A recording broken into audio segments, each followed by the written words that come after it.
Eu sei que existem fatos que nos ferem tanto, que a cicatriz vai demorar um pouco mais. A vida, minha gente, segue a mesma regra das cicatrizações. Se você tem um corte raso, logo, igual hoje. Essa semana, como é que estava? Foi lá na... Aliás, eu quero mandar um grande abraço. Agradecer muito ao carinho do povo de Rondônia, naquela noite tão especial que foi para nós em Ji-Paraná, no último sábado. Muito obrigado, meu povo. Um dos eventos mais emocionantes da minha vida, assim como foi de Parintins, né, que eu tinha dito que foi um dos eventos mais emocionantes da minha vida, eu preciso dizer que o de Ji-Paraná esteve também no mesmo patamar de envolvimento do povo, um povo feliz, um povo orante, um povo alegre, um povo que festejava, que ouvia. Muito obrigado mesmo. Agradeço também ao povo de Hortolândia pelo carinho com que me recebeu essa semana. Mas lá em Ji-Paraná, na hora de sair, cumprimentando as pessoas, alguém me machucou aqui no punho. Um cortezinho pequeno. Esse corte, por ter sido raso, é natural que ele cicatrize mais rápido, dona Raimunda. Agora, quando a gente tem um corte um pouco mais profundo, você vai ter que ter um pouco mais cuidado com ele. É natural que você precise passar uma pomada com um pouco de antibiótico, para que você favoreça a recuperação da carne. Se você tem um corte cirúrgico, que foi ainda mais profundo, porque além de cortar a pele, cortou a camada gordurosa, até chegar àquele órgão que precisava ser operado. Você tem ainda um processo mais demorado, porque você vai dar ponto, essa cicatrização vai ser de dentro para fora. Dona Raimunda, toda vez que uma coisa ruim nos acontece, é como se um corte tivesse sido feito na nossa alma. Só estou falando isso, essa comparação, para de repente ajudar a senhora a entender que o tempo da cicatrização, a maneira como vai cicatrizar dentro de nós, depende do trabalho que nós precisamos ter para que aquilo aconteça. Então o cortezinho do meu pulso eu não precisei fazer nada, só lavei com água e sabão para não infeccionar, e a carne já está recuperada, já criou casquinha, daqui a pouco cai e eu nem vou lembrar que isso aqui aconteceu. Se tivesse sido um corte um pouco mais profundo, eu teria que ter tido um pouco mais de cuidado. E se fosse um corte cirúrgico, mais profundo ainda, maior teria de ser o meu cuidado. Dona Raimunda, perder um filho, um neto assassinado, eu acredito que tenha sido para a senhora como sofrer uma grande invasão cirúrgica. É como receber um corte que precisa de muitos cuidados. E como é que a gente cuida de um corte desse, dona Raimunda? Primeiro, a gente tendo essa presença de Deus na nossa vida, por mais revoltada que a senhora fique, e é natural que essa revolta aconteça no primeiro momento, mas o simples fato da senhora colocar-se diante de Deus, sabe, sem dizer nada. Senhor, eu estou aqui, eu não tenho o que dizer, o senhor sabe muito bem como eu estou chateada com o senhor, porque eu acreditava que o senhor deveria ter evitado isso. Volto ao início do programa. Às vezes, na nossa visão infantil, nós achamos que Deus estará aí impedindo todos os males de acontecer, e não é bem assim. A proteção de Deus acontece na nossa vida, sim, mas infelizmente Deus fica limitado quando o outro que está vivendo ao nosso lado não está comprometido com o bem. É por isso, minha gente, que a conversão, ela não é apenas uma dimensão pessoal. Não adianta você rezar pela sua conversão pessoal somente. Você tem de rezar sempre em comunidade, a comunhão dos santos. Porque a minha vida, a minha segurança depende também da conversão do meu irmão. Não é assim? Se eu sei que aquele meu irmão está convertido, vivendo uma vida em Deus, eu sei que ele não oferece. E claro, oferece, porque a maldade pode acontecer no coração de todo mundo, mesmo quando a gente está em Deus.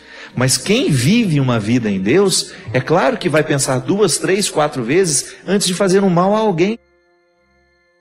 Então a maldade está presente no mundo. Está muito presente no mundo. Os nossos filhos estão sendo assassinados, e se não são assassinados assim, como o neto da senhora foi, dona Raimunda, os nossos filhos estão sendo assassinados através dos vícios, através da promiscuidade, através das doenças que são sexualmente transmissíveis, que são mortais. Os nossos filhos estão sendo assassinados através do crack, da cocaína, das drogas que estão chegando, que nós não sabemos nem o nome. Os nossos filhos estão sendo mortos através da injustiça. Os nossos filhos estão sendo mortos através da falta de oportunidade. Então, o corte existe em todo lugar. Agora a senhora, para viver essa reconciliação, esse perdão, é estar na presença de Deus como a senhora consegue. Não invente um personagem. De repente a oração da senhora vai ser só essa: ó meu Senhor, livra o meu coração de todo ressentimento. Só isso. Retire esse ressentimento do meu coração. Ajude-me a entender a vida. Ajude-me a entender que o que aconteceu não foi sua vontade, definitivamente, gente. Eu não posso acreditar que a vontade de Deus para um menino seja que ele seja assassinado. Não, isso é o diabólico que entrou no meio. Eu acredito sempre que a vontade de Deus para a nossa vida é aquela passagem, é que a gente viva e que a gente viva em abundância. Só isso Deus quer. Eu não posso colocar, atribuir um desejo a Deus que venha ferir aquilo que eu sei que Ele é. Deus é amor. Deus é amor. E infelizmente, porque as pessoas não conseguem serem adeptas deste amor, a gente acaba trazendo o mal para o mundo. Coloque-se assim, dona Raimunda. Eu acho que é o único jeito que a senhora tem de viver esse processo de cicatrização. Buscando essa presença de Deus, como a senhora conseguir, cercando-se de pessoas boas, ocupando a cabeça da senhora com coisas boas. É a hora de fazer um trabalho voluntário, sabe? Às vezes, dona Raimunda, a gente precisa sair da nossa dor, ir ao encontro da dor do outro, para a gente ter condições de se recuperar. Às vezes, muitos pais encontram consolo assim. Então, meu filho foi assassinado, a partir de hoje eu vou criar uma organização que vai lutar contra a violência. Muitos pais reagiram assim, diante da perda dos filhos, diante da dor dos filhos. Eles encontraram um trabalho, um motivo para seguirem adiante. E é assim que nós vamos curando as nossas dores, né? Todos nós temos aí um corte a ser cicatrizado. Cada corte, dependendo da intensidade, precisa de mais cuidado. Às vezes nós precisamos até de ajuda terapêutica. Precisamos de um médico, precisamos de um psicólogo, de um psiquiatra, dependendo do caso. Claro que com muita cautela, para que esses profissionais não nos entorpeçam, né? Dor não pode ser entorpecida. Às vezes um medicamento é necessário durante um tempo da nossa vida para nos equilibrar, porque a dor é química também. Mas a gente não pode permitir que a gente agora vá tratar as nossas tristezas somente com medicamento. Não. Tem que ter atitude. Atitude conta muito mais que qualquer outro medicamento.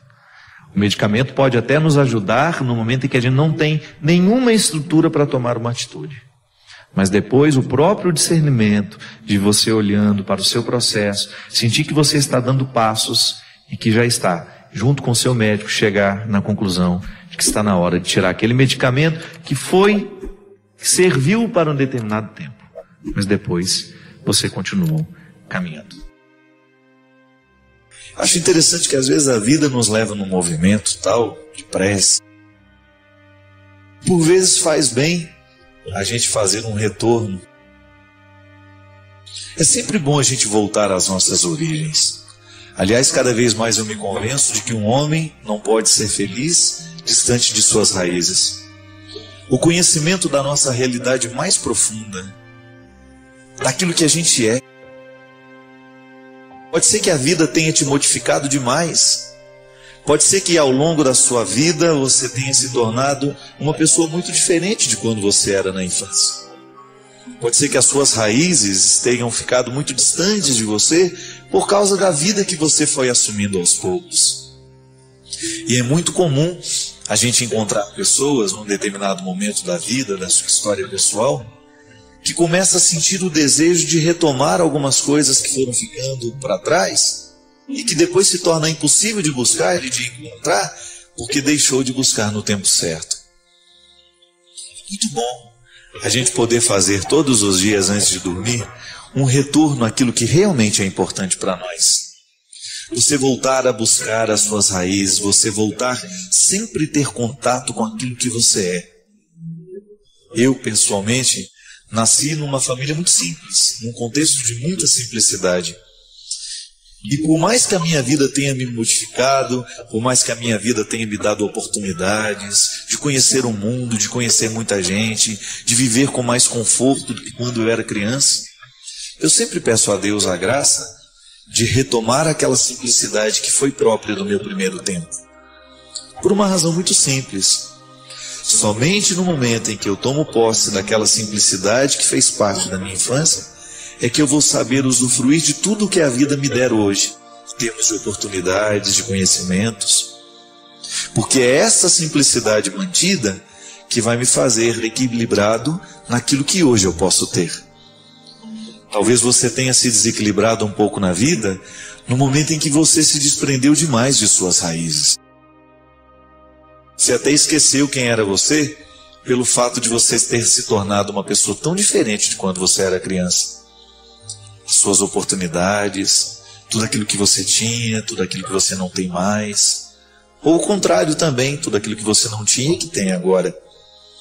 O mais importante, minha gente, é a gente nunca deixar de cultivar as raízes que nós temos. O tempo de inverno é um tempo em que as árvores se revestem de uma sabedoria milenar. Uma sabedoria vegetal, digamos assim. No tempo do inverno, uma árvore só sobrevive à medida em que ela é capaz de puxar toda a seiva que está alimentando a vaidade de suas folhas e de seus frutos e condensa essa seiva nas suas raízes. Porque o que faz uma árvore permanecer de pé não é a beleza das suas folhas, mas é a fortaleza das suas raízes. E é disso que nós estamos falando. Quando a gente tem raízes bastante solidificadas, bastante irrigadas, bastante nutridas, a gente enfrenta melhor os tempos de inverno. A gente enfrenta melhor os tempos da nossa dificuldade. A gente vai saber viver diferente aquele tempo da nossa história em que as coisas não parecem estar muito a nosso favor. É a sabedoria das árvores nos ensinando a viver. Busque alimentar as suas raízes. Natal, Ano Novo é sempre um tempo bom para a gente começar a refazer as nossas relações humanas. Pode ser que você, ao longo desse ano, tenha se afastado muito de suas raízes, de seus irmãos, de seus pais, de sua família, de seus amigos. Aqueles amigos da infância que você não vê há tanto tempo e que foram tão importantes na sua vida naquele determinado momento. É sempre bom a gente fazer um retorno àquilo que já foi nosso e que pela força da nossa pressa ou da diversidade que tomou conta da nossa história, a gente veio a esquecer. Aproveita esse fim de ano para você poder ver os amigos que você deixou de cultivar neste ano. Dá uma olhada aí nos seus amigos que foram caindo no esquecimento, nos familiares que você foi deixando de cultivar. Eu sou muito vítima disso e não tenho medo de dizer. Muitas vezes na pressa que me leva, eu esqueço de cuidar das minhas raízes. E de repente eu não tenho nem graça mais nas minhas folhas e nos meus frutos, porque minhas raízes estão precisando de seiva. E Deus é essa força que nos ajuda a colocar os nossos olhos naquilo que é o essencial. Essência já diz tudo. Essencial é aquilo sem o qual nós não podemos ser o que somos. Existem realidades na nossa vida que são acidentais. Você vive muito bem sem elas. Você, por exemplo, uma Mercedes-Benz, né, que todo mundo gostaria de ter, é acidental na nossa vida. A gente vive muito bem sem ela. Mas o sangue nas suas veias, esse você não pode abrir mão. Há tantos bens materiais que são meramente acidentais e nós invertemos essa escala de valores. Muitas vezes nós colocamos os bens materiais como algo essencial na nossa vida, mas não é. O essencial é, antes de qualquer coisa, aquilo que nos sustenta como pessoas. É o amor que nós amamos, é a atenção que nós damos, que recebemos. São as pessoas em quem podemos confiar. É essencial que a gente tenha bons amigos na vida, mesmo porque nenhuma riqueza tem graça se você não tiver com quem dividir. Pode ser o homem mais rico do mundo. A gente usa até aquela expressão. Era tão pobre, tão pobre, tão pobre, que ele só tinha dinheiro. São realidades acidentais. Eu já tive momentos da minha vida de extrema carência, material mesmo, de muitas vezes faltar dentro da nossa casa até mesmo alimento para a gente comer. Mas não posso negar que naquele momento de extrema carência material, a nossa pobreza era suprida pelo carinho do meu pai, pelo carinho da minha mãe, dos meus irmãos, que faziam a minha casa ter alegria, mesmo quando nos faltava tantas coisas. É a diferença do acidental e para o essencial. Nunca tivemos uma casa bonita para morar, mas nós tínhamos aquilo que era o essencial, a alegria de sermos quem a gente era. A alegria de a gente poder voltar para casa. É tão bom isso, não é verdade? Isso é o essencial na sua vida. Isso é o essencial que você precisa dar para os seus filhos. Fazer da sua casa um lugar em que eles tenham vontade de voltar. Muitas vezes, nós saberemos dar um bom lar aos nossos filhos à medida em que a gente volta no tempo e começa a recultivar, a reencontrar aqueles que fizeram parte da nossa vida e de repente a gente esqueceu. Mãe, pai, irmãos, pessoas que são essenciais na nossa vida.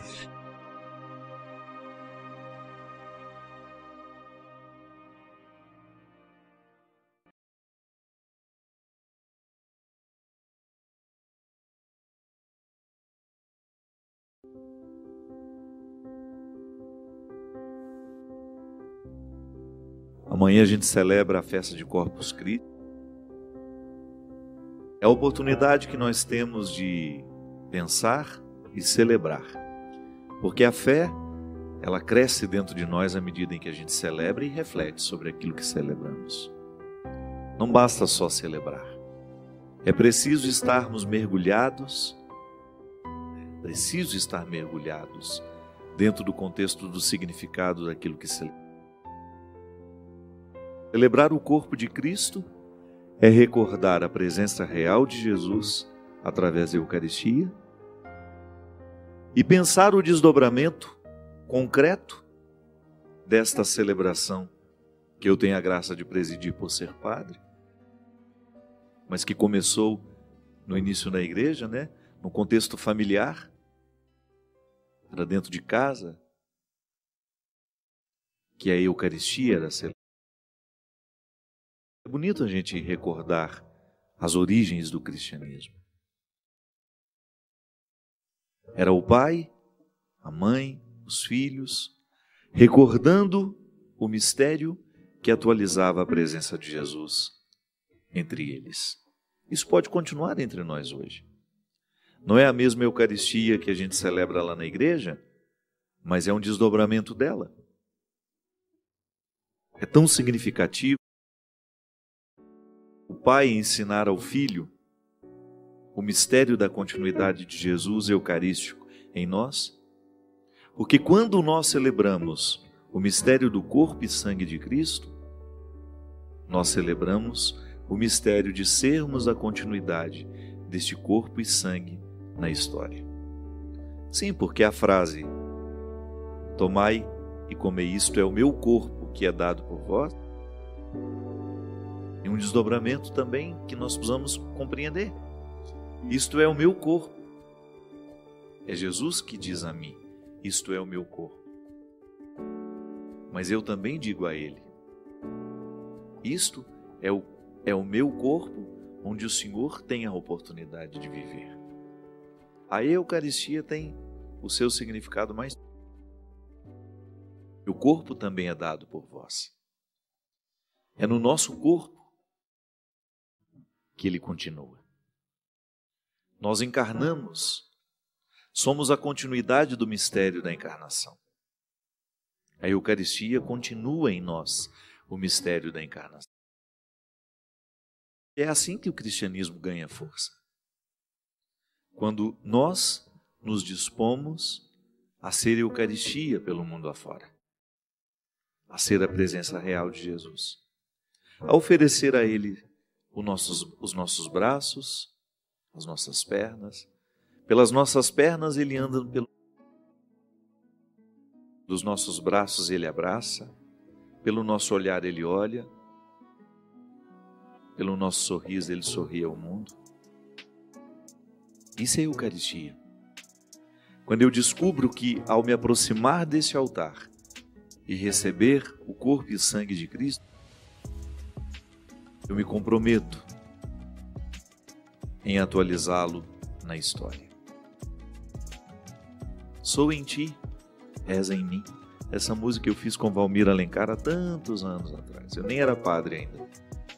Eu não tinha ainda a satisfação de presidir a Eucaristia. Sou em ti, és em mim. Minha alma diz, meu Deus, como és lindo. Sim, é lindo este mistério. Toda vez que nós nos dispomos a pensar a Eucaristia, a gente esbarra nessa generosidade divina em querer ser em nós, em querer estar em nós, em dar-nos a oportunidade de mergulhar a nossa carne na sacralidade de Jesus. Sim, porque a Eucaristia dignifica a carne humana. O sacramento da Eucaristia, eu acredito que seja a expressão máxima da nossa dignidade. Eu ter o direito de receber Jesus em mim. E olha que eu sou pecador, sou miserável, mas me preparo para isso. Por isso a confissão é sempre um sacramento que antecede a Eucaristia. É aquela faxina que nós fazemos, sabe, para receber bem quem a gente é. Se você vai receber uma pessoa que você ama, é natural que você queira limpar a sua casa, que você queira preparar o espaço, deixá-lo bonito, harmonioso. Sim, é o papel do sacramento da confissão na nossa vida. A gente confessa os pecados para harmonizar a alma, para receber Jesus em nós. E dar a Ele a oportunidade de encontrar em nós o nosso corpo, a nossa disposição, a nossa vontade, os nossos sentimentos. É por isso que a Eucaristia é a principal mola propulsora da nossa conversão. E eu não estou falando da repetição eucarística, não, viu? Se uma pessoa comungou uma única vez na vida porque ela ficou privada disso, aquela Eucaristia tem o poder de salvar a sua vida. Não é a repetição que nos salva, mas é o significado que nós conseguimos extrair e colocar aqui dentro da nossa cabeça. A Eucaristia é o mistério por excelência. É a oportunidade que nós temos de configurar a nossa vida ao Cristo. Mas a Eucaristia é um contexto. Não é apenas o momento em que eu me aproximo para receber o corpo e sangue de Jesus. É o contexto dela. É desde o sinal da cruz que nós fazemos para iniciar, até o amém que nos despede para continuar a missa na nossa casa, no nosso trabalho, que a missa não termina nunca. As missas não podem ser finalizadas. Elas precisam continuar dentro de nós. Por onde eu vou, a Eucaristia que eu comunguei na igreja vai se desdobrando nas minhas atitudes, nos meus pensamentos, nos meus olhares, nas minhas palavras. Então o cristão é sempre eucarístico. O que vive com responsabilidade o mistério do cristianismo será sempre eucarístico, será sempre para o outro, nunca fechado no egoísmo, porque a Eucaristia é partilha. Eu não tenho como me aproximar da Eucaristia e me negar depois a viver a minha partilha.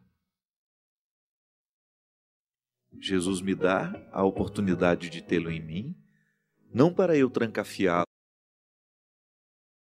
nos meus egoísmos e nas minhas vaidades pessoais. Ele se dá a mim para que eu tenha a oportunidade de oferecê-lo aos outros.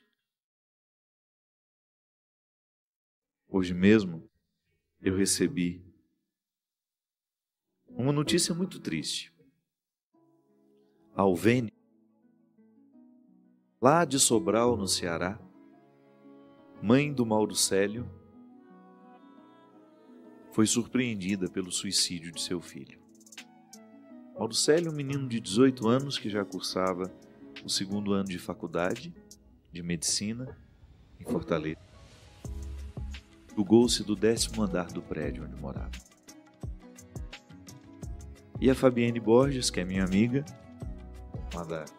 de longa data já, quando ela me passou a mensagenzinha me dizendo, ela falou: Fábio, você não faz ideia do sofrimento.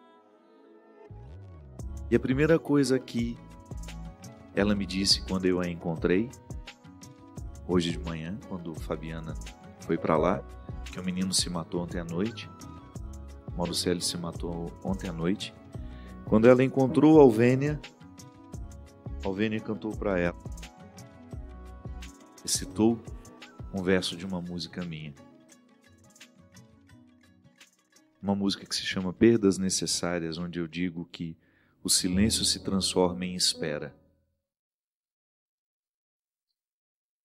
E ela disse que naquele momento ela gostaria de falar comigo. Eu fico pensando, sabe, minha gente, que nisso consiste o mistério da Eucaristia.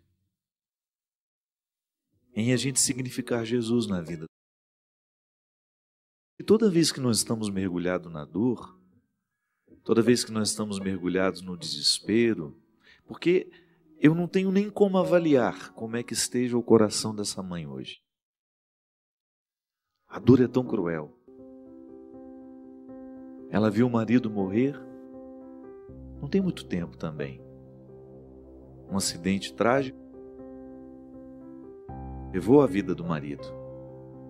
Inclusive, me parece que um pouco da tristeza do menino é que nunca superou a morte do pai. Claro, nós não temos como identificar o que fez esse rapaz se julgar do 10º andar de um prédio.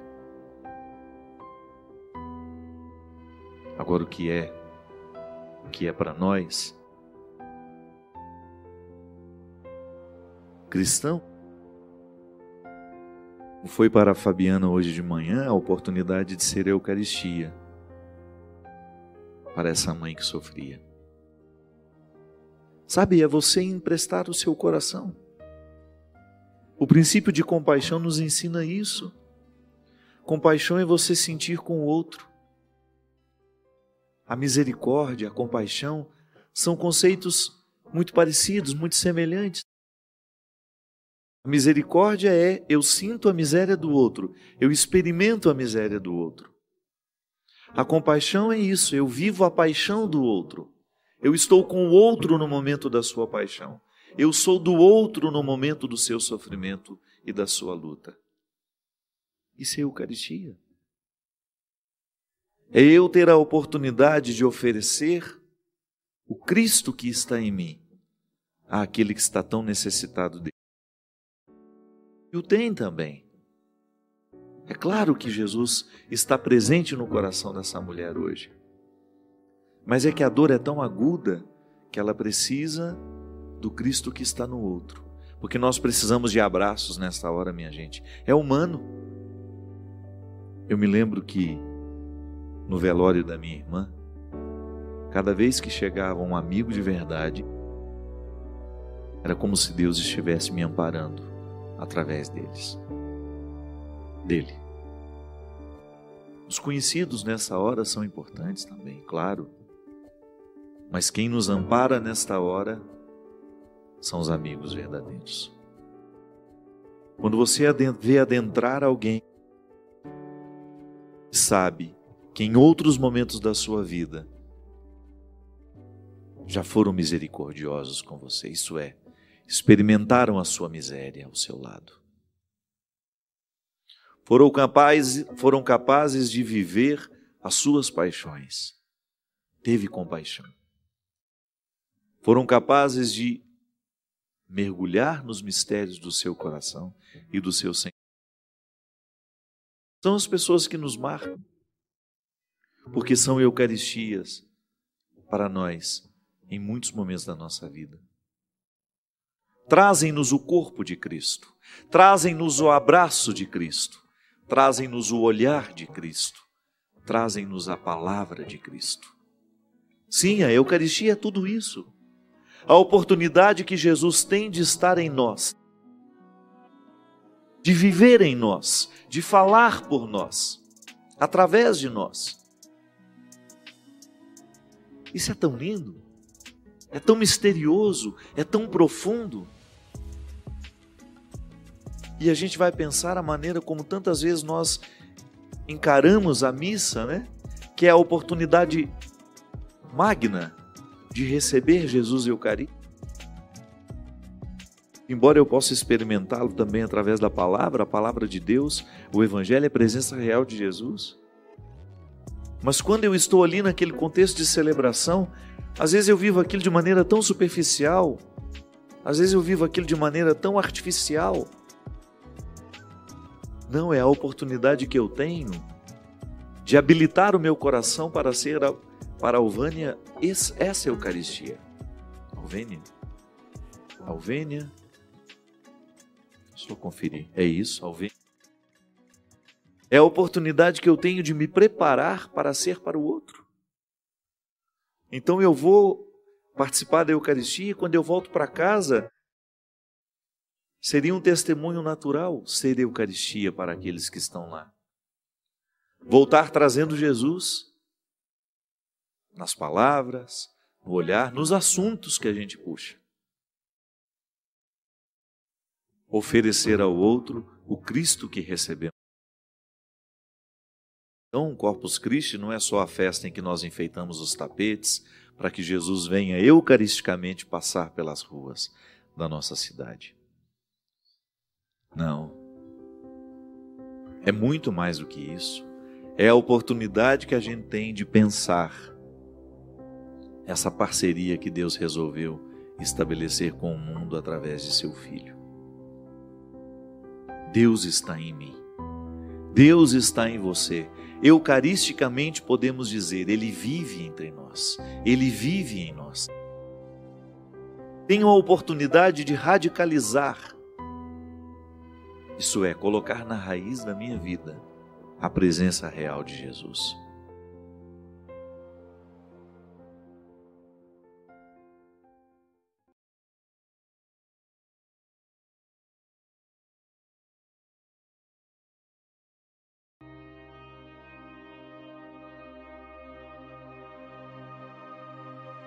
Padre Fábio, como deixar uma revolta que existe dentro de mim? Há quase 3 anos eu perdi meu filho e meu marido juntos dentro da minha casa numa tentativa de assalto. Como perdoar uma pessoa que foi capaz de destruir toda a nossa família? Me ajude. O que devo fazer para tirar essa revolta que existe dentro do meu peito? Primeiramente, o nosso profundo respeito a essa dor, que a gente não tem nem como avaliar, né? Você nos conta, a gente tenta se aproximar do seu sentimento, mas é um limite, porque aquilo que você sente, a dor que você sente, nós não temos ideia do que seja, porque a dor ela não é mensurável, a gente não pode medir. Minha filha, o primeiro passo para a gente conseguir perdoar uma situação, porque é mais que uma pessoa. Não tem a ilusão de que você precisa perdoar apenas o assaltante. Não. São muitos os fatores que precisam ser perdoados. E o que é perdoar? É você permitir a reharmonização do ambiente, da vida, da estrutura. Porque duas pessoas foram brutalmente retiradas da sua história. E você agora precisa se amparar nesse mundo, precisa dar conta da vida, sem ter do seu lado essas duas pessoas tão essenciais para você. Reharmonizar o seu coração.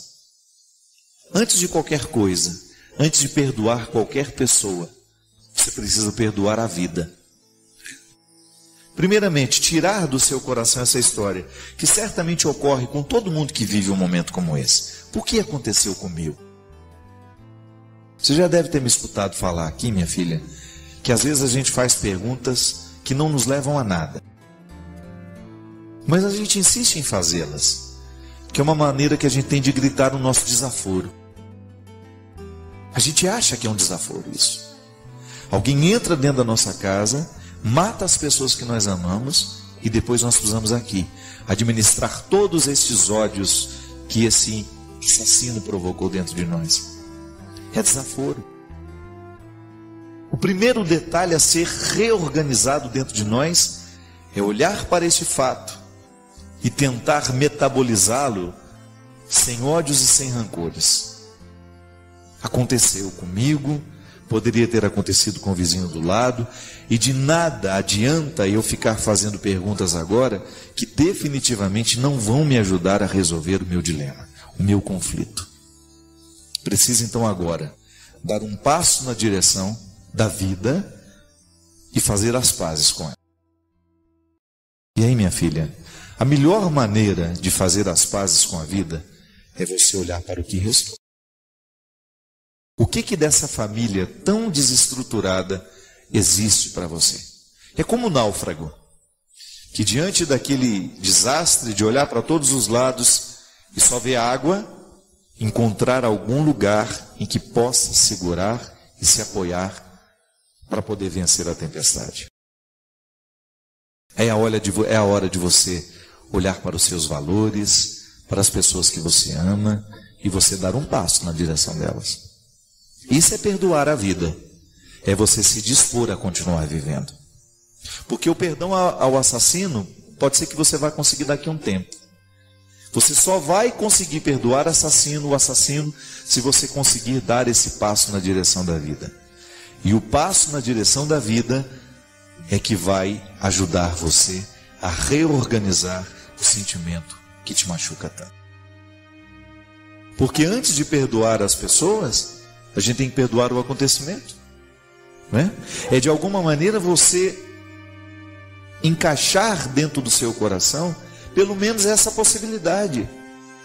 Eu quero dar um passo, eu quero ir adiante, eu quero superar essa tragédia. E aí você olha para todas as pessoas que conseguiram superar grandes tragédias, e olha, eu já vi muita gente conseguir fazer isso.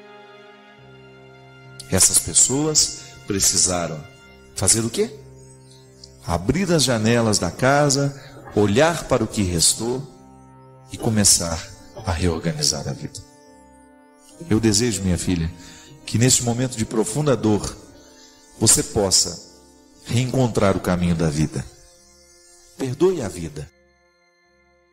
E dê à vida uma oportunidade de você, quem sabe, mesmo ferida, mesmo machucada, você ter condições de reencontrar o seu caminho. E viver por eles. E fazer a alegria acontecer de novo na sua casa por eles. Que a melhor maneira de nós ressuscitarmos a memória de alguém entre nós é a gente celebrar as suas alegrias. Que às vezes a gente quer fazer o contrário, né? Nós nunca mais vamos fazer, porque ele gostava disso. Isso me recorda a ele. Não? Como a Lídia, minha amiga lá de Curitiba. Quando perdeu o filho, não tinha mais vontade de fazer o churrasco do domingo à tarde, porque era a alegria do filho. E aos poucos, a Lídia ser capaz de retomar a vida, de voltar a permitir que a alegria visite a sua casa, porque ainda restaram filhos, ainda tem um marido, ainda tem uma família. E que a gente precisa se livrar dessa bobagem de que celebrar a memória do outro é a gente mergulhar na tristeza, é a gente se sepultar com ele. Nós que acreditamos na ressurreição, precisamos fazer com que o nosso luto se transforme em luta. É o que eu desejo a todos vocês que me acompanham. Você sabe muito bem que você me escuta, você me acompanha, você sabe muito bem que essa é a dinâmica que eu quero para mim. O tempo todo eu tenho motivos para desistir, gente. O tempo todo, em algum momento da minha vida, eu tenho passado pela tentação do sepulcro, de entrar ali dentro e de ficar chorando ali as minhas mágoas, as minhas dores, as incompreensões. Não quero isso. É difícil? É. É difícil ser quem eu sou, fazer o que eu faço? É. É difícil ser quem você é, fazer o que você faz? É. Mas pague o seu preço, com a sua alegria. Seja um testemunho, não para o outro. Antes de ser um testemunho para o outro, você tem que ser um testemunho para si mesmo. Você tem que estar em paz com você mesmo. Você tem que estar com essa consciência feliz de que você está fazendo a coisa certa, de que você está se empenhando, que você está dando essa oportunidade para a vida dar certo em você. Não se feche para a possibilidade de ser feliz. Apesar de tudo o que tem acontecido, apesar de todas as desgraças que possam ter visitado a sua vida, não se feche para a possibilidade de ser feliz. Não sabemos quanto tempo nos resta, mas a gente pode fazer deste tempo que nos resta uma oportunidade de mudar a história, de mudar a vida, de mudar as pessoas que estão do nosso lado. Como? Vivendo bem, fazendo bem as coisas, aproveitando bem essa oportunidade de ser quem você é, libertando-se dos seus excessos e transformando o luto em luta. Obrigado pelo seu carinho, pela sua atenção, e que Deus abençoe muito você.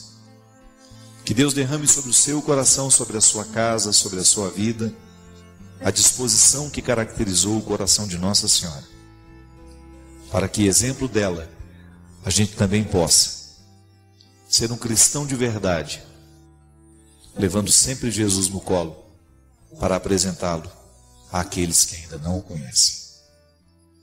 Derrame sobre nós a bênção do Deus Todo-Poderoso, Pai, Filho e Espírito Santo. Medo. Medo é universal, todos nós sentimos. Você sente medo de ser só? Você sente medo de ser traído? Você sente medo de ser injustiçado? Você tem medo da doença? Você tem medo de morrer? Você tem medo de envelhecer? Você tem medo de não ter segurança? Você experimenta na sua carne, você sente na sua alma quando a dor punge dentro de você e você precisa gritar por alguém, porque você não dá conta da vida sozinho. A vida não é suportável e você precisa olhar para os lados e você precisa descobrir alguém anunciando a elas que a força de Deus está disponível, que nós não nascemos para o fracasso, que ser feliz é urgente. E pode ter certeza que na preguiça você não chega lá. É preciso empenho, minha gente. O medo começa a diminuir no momento em que nós somos olhados nos olhos. Se você está perdido no meio da multidão, o que mais lhe assusta é você não ter um olhar onde você fixar o seu. A psicologia nos ensina que quando nós somos olhados de um jeito certo, cresce dentro de nós a crença em nós mesmos. O olhar é o lugar da nossa segurança. No momento do nosso medo, se a gente não tem alguém que nos ama do nosso lado, se a gente não tem um olhar para se fixar nos nossos, tudo é mais pesado, tudo é mais difícil. Você deve se recordar dos momentos em que a vida foi pesada para você, e naquele momento, na notícia daquela morte, na notícia daquela tragédia, daquele fracasso, o que você mais queria era alguém que você pudesse colocar os seus olhos? Se de repente você está devagar e você está com medo, alguém segura na sua mão e diz: não se preocupe, eu vou ficar do seu lado. Aí você fala: mas você não tem que ir? Ela diz: eu tenho que ir, mas eu decidi que vou ficar com você. Diminui o medo. Entrou no seu tempo. Viu você como você é.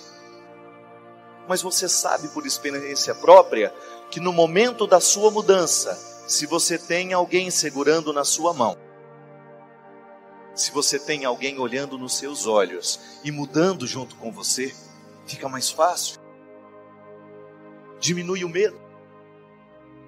Medo de não ser reconhecido, medo de não ser compreendido. Quando você está diante de alguém que tem o poder de tomar decisões sobre a sua vida, e você tem medo que aquela decisão não seja tomada considerando aquilo que você é. O medo que você sente, as dores que você tem, os limites que você possui. Deus quer nos transformar em gente de bem, e para isso é preciso vencer os medos. A gente não alcança o sucesso da graça se a gente não vence a cadeia do medo. Para que cultivar fracassos? Invista em você. Foi para cima que você foi projetado. Isso, gente, eu digo sem medo de errar. O investimento pessoal que você faz no momento em que você não se acostuma com a pilastra torta que você construiu, que você tem medo de destruir porque você acha que vai cair. Quando você se acostuma a ser uma casinha qualquer, não! Olhe para o projeto inicial que Deus fez. Não é qualquer coisa que Deus projetou para você. Os seus limites não podem ser impedimento para você chegar ao final dessa construção. Não pensavam pequeno. A alma, a humildade precisa nos fazer pequenos. Mas nós não podemos ser pequenos diante de Deus. E alcançar essa grandeza só é possível pela força da humildade. Cuidado com aquilo que você elege como realidade de valor na sua vida. Cuidado com as decisões que você toma. Cuidado com as respostas que você dá ao mundo. Cuidado com as respostas que você dá à realidade. Os que precisam saber escolher nas pequenas coisas a justiça, a verdade, a honestidade. É disso que nós estamos falando, minha gente. Há momentos da nossa vida em que a decisão é tão importante. É ela que vai definir o rumo que nós vamos tomar. Algumas pessoas estão escolhendo o que não presta. Nós podemos escolher o que presta. Vinde a mim, todos vós que estáis cansados, com o peso dos seus fardos, que eu vos aliviarei. E não peça ao grande arquiteto que faça modificações na planta para simplificar. Não. Peça a ele forças para agir do jeito certo para chegar ao lugar. Dá para derrubar as muralhas? Não. Reza, grita na beirada dela. Insista, grita o quanto você pode até abalar as estruturas desta muralha que está impedindo você. Não tenha medo do processo, não tenha medo do projeto inicial. Corra atrás dele. Corra atrás daquilo que é honesto, daquilo que é puro, e você não vai ter outro destino se não tornar-se puro também. Purificar aos poucos a sua vida, o seu coração destes excessos que lhe enchem de medo. Tenho medo de chegar até lá. Então, porque tenho medo de chegar até lá, eu sento e fico lamentando a minha vida inteira. Oh, meu Deus, mas são 100 quilômetros daqui. Dá o primeiro passo, que já não faltam 100 quilômetros mais. Agora, se a gente se segura naquilo que é inútil, naquilo que não nos faz crescer, nós não vamos chegar a lugar nenhum. Quantas vezes na vida, minha gente, nós precisamos do tombo para poder descobrir o lugar essencial, o nosso lugar. Quantas vezes nós nos utilizamos das futilidades da vida, a gente perde o nosso tempo com futilidades. Mas aí, quando pela força do movimento de Deus na história, você descobre, mas que é justamente o olhar de Deus fixos em nós, a nos convencer de que nós podemos, de que a vitória está nos oferecendo, que a vitória está diante de nós, e que para a gente chegar a ela, basta a gente ter coragem de se erguer.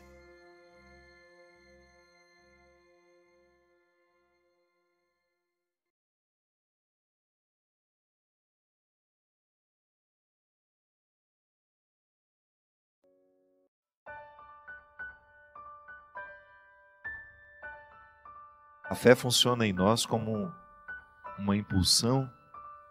Santo Agostinho nos diz ainda, né? Na verdade, a palavra é sempre atual, a palavra do sábio repercute a vida toda e continua sendo atual. Ele dizia que toda a ação de Deus em nós é para nos capacitar, é para nos dar condições de ir, extrair os nossos recursos. Mas essa ação, ela antecede qualquer movimento nosso. Sabe, é como se essa ação de Deus na nossa vida fosse o sopro inaugural. Toda a coragem que eu posso ter como ser humano está ligada à coragem que Deus me dá. Todo o amor que eu posso amar está ligado ao amor e até a minha capacidade de acreditar. Agostinho dizia que a fé é um dom. E é impressionante como esse dom tem o poder de repercutir na nossa. Essa letra dessa música é muito concreta, é muito verdadeira. Nós podemos ir muito além porque acreditamos. É a diferença. Engraçado porque você pode ver na sua experiência, quando você encontra uma pessoa que acredita em Deus verdadeiramente, não é essa fé caricata que às vezes as pessoas que estão muito mais ligadas à linguagem, àquilo que se diz do que àquilo que se vive. Porque às vezes nós somos muito vítimas de uma linguagem que não diz absolutamente nada do que a gente vive. Então a gente fala, eu creio em Deus, eu tenho fé, mas na hora que nós precisamos dar testemunho disso, não acontece porque a fé não existe. Ela é apenas verborrágica. Faz parte do nosso vocabulário, a gente diz o tempo todo, mas não faz parte das nossas convicções de fato. Toda vez que você encontra uma pessoa que crê verdadeiramente em Deus, que fez uma experiência positiva de encontrar isso que eu estava dizendo anteriormente, de encontrar a coragem que Ele já deu, o amor que Ele já deu, essa fé, é natural que essa pessoa seja muito diferente de todas as outras. É uma pessoa que vive a dinâmica. Faz justamente de nós, essa dinâmica da fé, nos faz buscar aquilo que o nosso esforço pode nos dar e depois que fizemos tudo o que nos foi possível, esperar pelo complemento que só Deus pode realizar por nós. E quando nós falamos de crescimento humano, que é justamente a música, é o que ela propõe, que eu posso ir muito além de tudo, de todos os lugares que eu já fui. Eu gosto de pensar isso dentro de mim. Não é uma viagem que eu faço fora. Eu acho que essa música se refere aos lugares que eu já posso alcançar dentro de mim. Eu posso ir muito além de onde estou. Eu não estou falando de uma geografia. Eu não estou falando dos passos que eu posso dar materialmente pelo mundo. Não. Estou falando de uma busca de uma viagem interior que eu faço por dentro, né? Porque é interior, é claro. É uma viagem que eu realizo por dentro, não por fora. Eu ainda não cheguei ao melhor. Estou nessa busca. E eu não busco sozinho. Eu busco amparado pela misericórdia divina que me acolhe diariamente, apesar de todos os meus pecados, de todas as minhas fraquezas, de um Deus que não desiste de mim, de um Deus que continua acreditando em todas as possibilidades que eu tenho. Sabe por quê? Ele sabe o que Ele me deu. Ele sabe os favores que já me prestou. Tudo aquilo que ainda está adormecido em mim e que a própria dinâmica de crer nele vai me fazer perceber. É interessante porque quando nós vivemos essa fé, quando nós estamos impulsionados por essa fé, nós somos surpreendidos o tempo todo. Eu olho para a minha vida, né? Aqui expressa nesse livro, na biografia que o Rodrigo escreveu, talvez você tenha tido a oportunidade de ler. Toda vez que eu olho para a minha história, eu vejo o que Deus me permitiu viver, não de fora, eu volto a dizer, é aquilo que eu vivi por dentro.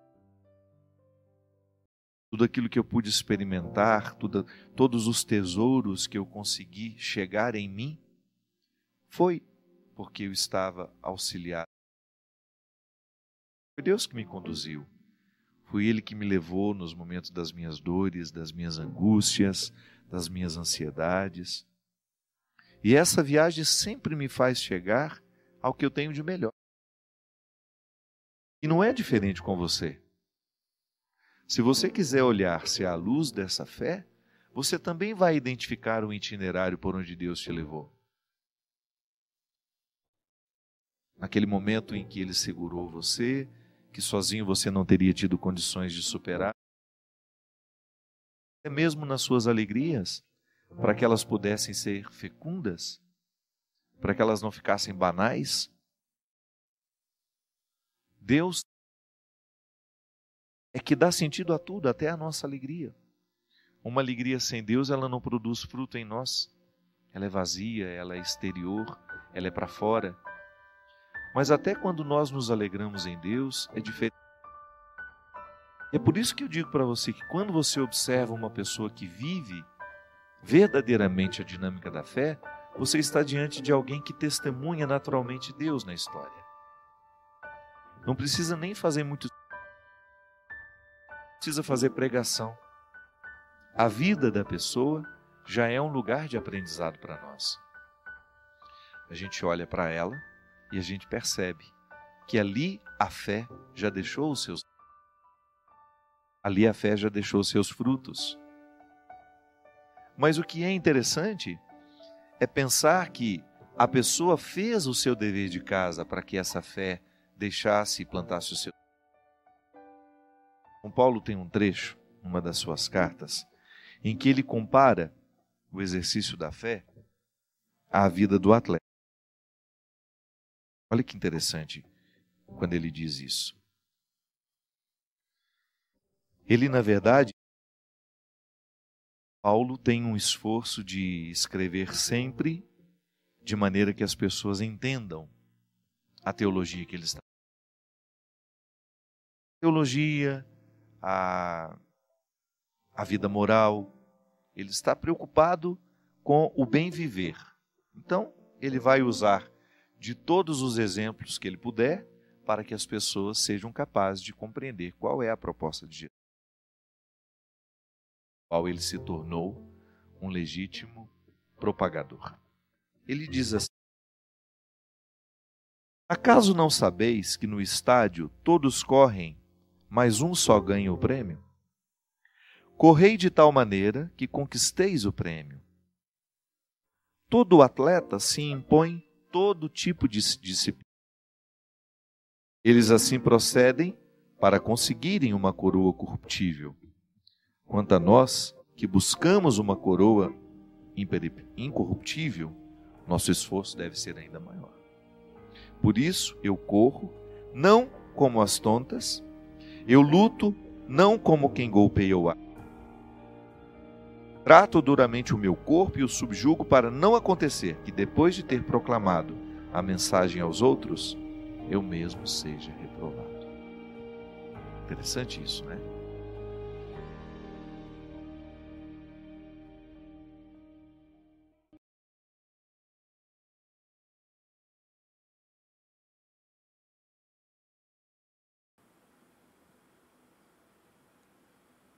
Isso que você acabou de ver não foi só um vídeo, foi um exercício de presença. Se você permaneceu até aqui, isso já mostra que algo em você está mais desperto.